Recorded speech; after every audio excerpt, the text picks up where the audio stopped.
Ladies and gentlemen, welcome to Tractor of the Year 2021 and welcome to the third and last of our 3 episodes dedicated to a specific topic. Today's topic is Agriculture 4.0. My name is Pietro and we are streaming live from Italy. I hope you all have watched our Tractor of the Year launch event and our previous episodes. If not, you can of course watch them all again at totydigital.com. Before we dive into the topic of today's episode, I'd like to welcome my studio guest. Is Mr. Stefano Agnellini from the Italian magazine Toty, which stands for Tractors. And 2 more guests are connected with us. It's Mr. Piero Torassa, he's Field Engineer Manager of BKT Europe, our main sponsor, and Mr. Giuseppe Cardinale Cicotti, he's the founder of Unique ID, the IoT blockchain startup. Thank you, gentlemen, for being with us today. In one of our previous episodes, in which we were talking about connectivity, we have already touched the topic of its extraordinary impact on the agricultural industry. According to some market studies, the global market of agricultural mechanization is estimated to reach a value of around 4.5 billion euros by 2020, corresponding to a growth rate of plus 20%. Today's episode is going to be highly interesting, and we're going to hear quite a lot of expert contributions. But let's start by analyzing how the farmer's role has changed in the last 20 years. Stefano, you're a sort of authority here at Toty, as your newspaper, your magazine, Trattori, has launched the Tractor of the Year contest. Could you describe, in a few words, the peculiarities of Agriculture 4.0? Thank you, Pietro. I would say Agriculture 4.0 is the use of several interconnected technologies. The aim is to improve crop yields and sustainability. This includes production quality, transformation process, and farmer work condition. Farmers will have a full view of all the farm activities, from efficiency of the machine to the condition of the single crop, in any phase of the whole process. The advantage is comparing production costs with the price that a specific product will have on the market. Thank you, Stefano. Well, there is a statement. Agriculture 4.0 is the sum of precision agriculture and the Internet of Farming. I have heard precision agriculture or precision farming dates back to the mid-90s when GPS and software for machinery were first introduced. Piero, was that already a sort of connectivity, and what is the difference between now and back then? Yeah, I would say that at the beginning in the 90s, back in 10, 15 years ago, the first issue was to increase productivity. So it started the sort of mapping of field to increase what is possible to do on my field. Today is a little bit different, also because there is a big change in geoclimatic condition. So everything must be seen as sustainable. At the end, what is needed, it's a total global efficiency of my activities. Global efficiency. So let's speak about efficiency. What is your point on efficiency as a tire manufacturer?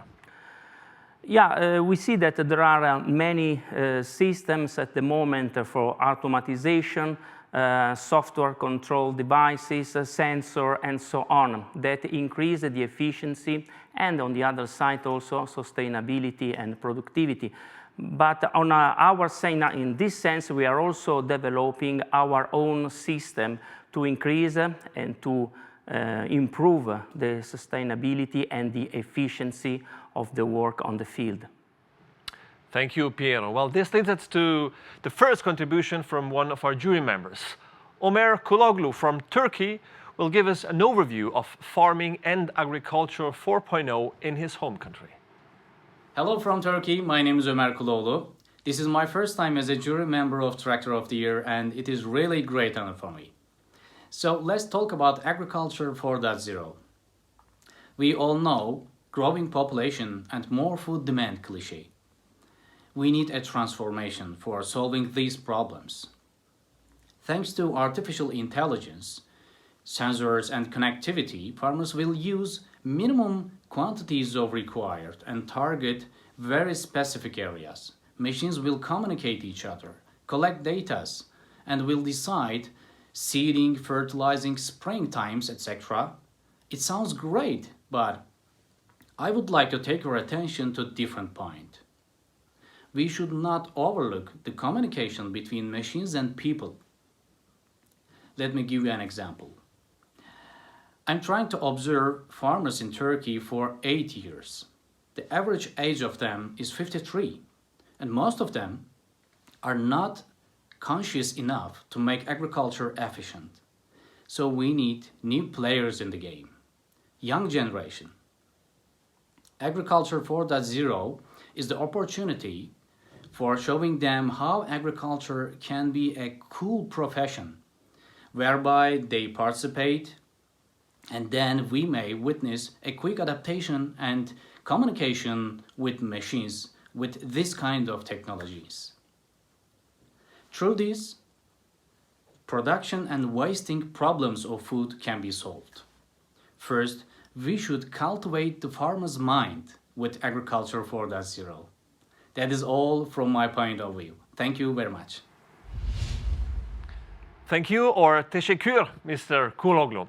Stefano, you're quite an expert in terms of agricultural startups. Maybe you can give us a global overview or some info about the geographical distribution across continents. Yes, Pietro. I can give you some numbers from the study of Polytechnical University of Milano.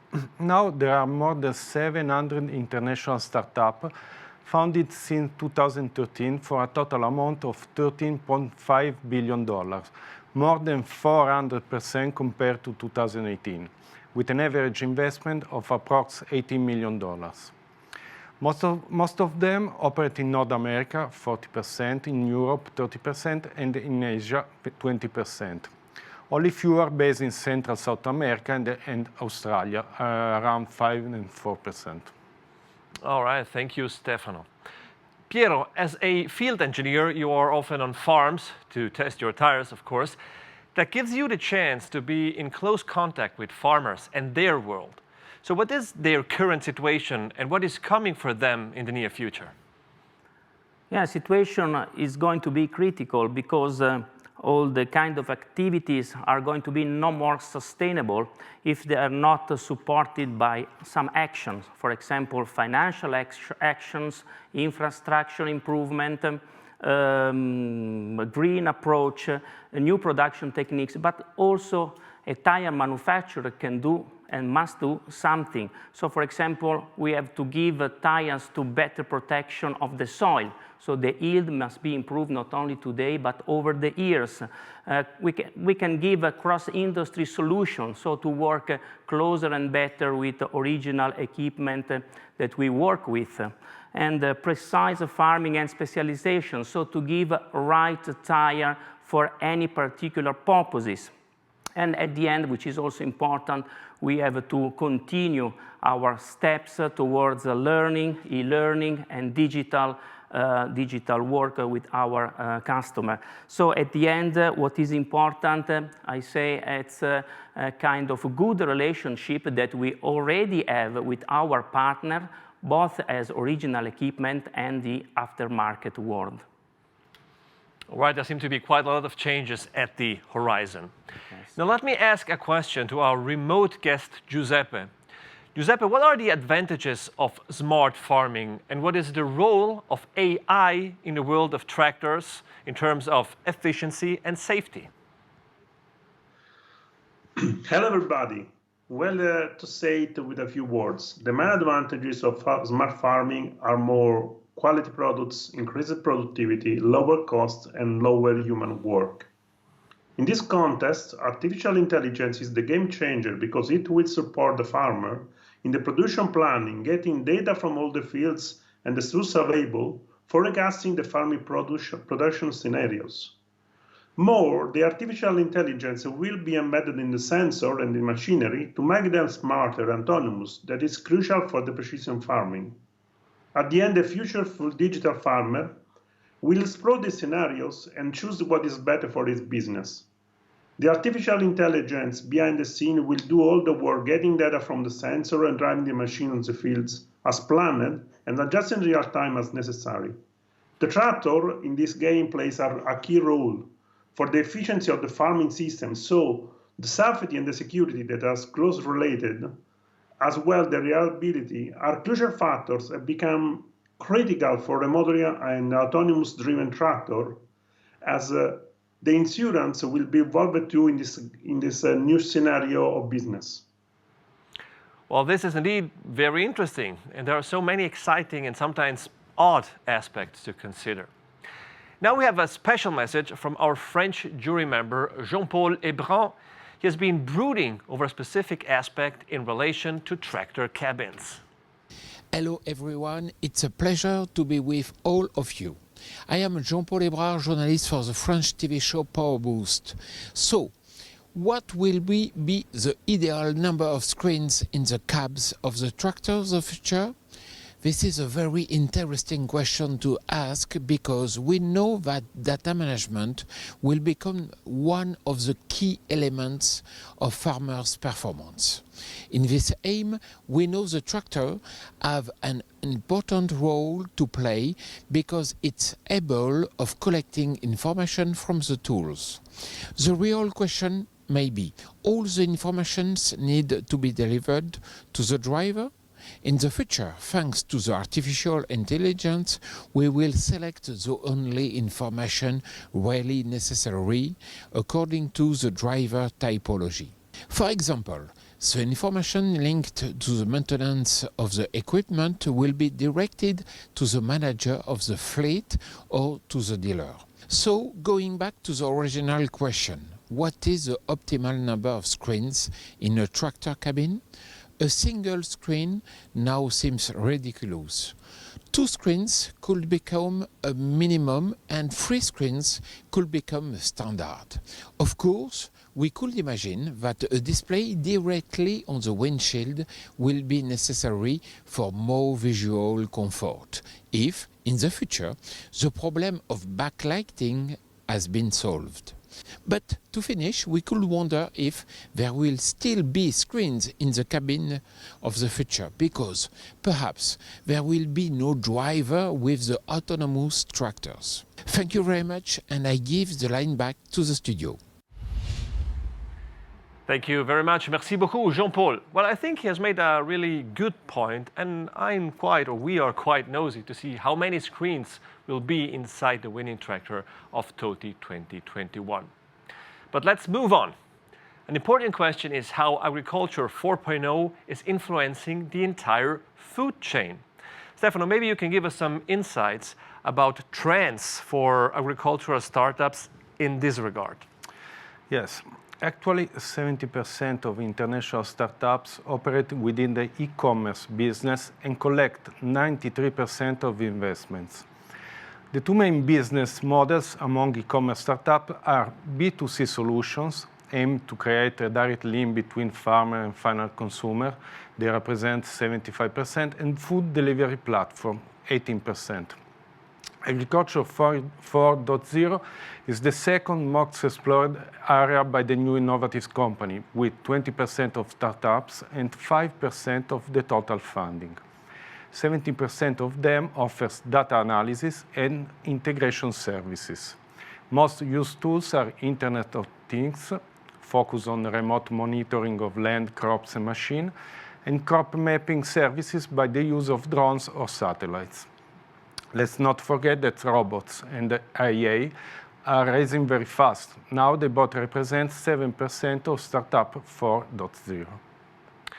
Piero, would you confirm that yields are improving thanks to technology, and how does equipment development affect the development of your tires? Yeah, for sure, this is a big challenge for us because we have to follow the development of machinery and the new technology. At the end, for example, power torque has to be exploited on soil through the tire. And moreover, there is, for example, just to give an example, more and more interest about electrical engines, electrical way to give power to reduce gas emissions. In this sense, an electrical engine has a completely different behavior of an internal combustion one. For example, to exploit the torque on the wheel and on the tire. So we have to concentrate on what happened next. So we have to be closer and closer with our partner or in original, especially in the original equipment world. So at the end, what we have to do is to change perspective around the future. Change perspective around the future. What exactly do you mean with that? Yeah, it means that for our point of view, it's something more and more related to sustainability, about the green approach to the world. Just to give an example, in the last years, we started our own carbon black production. And this is quite a logical consequence of this approach, targeting raw materials for the right target. So a raw material which is targeted to this application. In this sense, the challenge is no longer against ourselves, against a particular competitor, but more against ourselves. This is our approach to agriculture for our philosophy. Giuseppe, there is an enormous amount of data to be analyzed and processed. Does that bring along that one day in Agriculture 4.0, machines will become more important than humans or farmers? Well, Agriculture 4.0 is definitely all about data. More we know, more we control, more we manage, more we can optimize. A better harvest depends on that harvest, so the farmers are to take care of all of the aspects about it. Like the robot in the factories is transforming the manufacturing assembly line into cooperative, flexible process, the tractor and the other machines of the farming system are quickly transforming the farming production process into the precision farming process. Leveraging on accuracy and flexibility provided by the digital system on board and on cloud. The tractor is a complex IoT device, and in my opinion, it will be a service platform as the cars are going to be. Collecting and sharing data and provides services by payment will be the new business model. We call it servitization, you know. The data from the fields are really interesting for a lot of actors in the agricultural and food chain. Big corporations like BASF and Bayer could offer qualified continuous remote consulting service for their own seeds and products to reach single farmer in order to maximize the yield. Trust detator data is the most crucial aspect. Business decisions are to rely on trusted data. Blockchain is a great opportunity to build trust among all the actors in the food and production supply chain because it's available, reliable, and public. It's the perfect companion for IoT in the agriculture. So in the next future, I see the digital and the software will be the most critical and relevant features of the tractor. This will transform the tractor from a farming vehicle with electronics on board to a digital connected system for farming. And I wonder if we will see an outside player in the tractor segment like Tesla is for the car industry. Well, we will see. Thank you very much, Giuseppe. Your contributions and the ones of our guests, Piero and Stefano, have been very precious and interesting. So thank you very much, gentlemen, for being here with us today. Before we wrap up this episode, I'd like to remind you that Tractor of the Year is a contest and a challenge for the tractor industry, where most of the major brands are competing. Awards are assigned to 4 different categories. We have Tractor of the Year, Best Utility, Best of Specialized, and Sustainable Toty. The first category, Tractor of the Year, has the following brands competing: Armatrack, Case IH, Claas, Fendt, Kubota, Landini, Massey Ferguson, New Holland, and Tyre. The second category is Best Utility with Armatrack, Case IH, Fendt, Kubota, and Valtra as competing brands. The third category, Best of Specialized, has Antonio Carraro, Fendt, Landini and Valtra as its contender. The last category is Sustainable Toty, and all shortlisted tractors of the three preceding categories will run for this award. So we are definitely looking forward to an amazing parade of tractors. But what happens next? From now on, the jury will focus on the evaluation of the candidate tractors. In September and October, if conditions allow for it, the jury will be testing the tractors on the field. And after these tests, the jury will have the difficult task of voting. The voting itself is based on those technical parameters that we have seen in our previous episodes. In other words, the vote is not an opinion, but the result of the journalistic analysis of technical elements. The final stage of Toty will then be the award ceremony that will take place at EIMA International. Well, I think I've provided you with all the relevant information, and all that remains to do now is to wish good luck to all participants and good work to our international jury. My name is Pietro. I thank you for watching. It's been a pleasure. And please stay tuned with Tractor of the Year. See you, bye-bye, and ciao from Italy.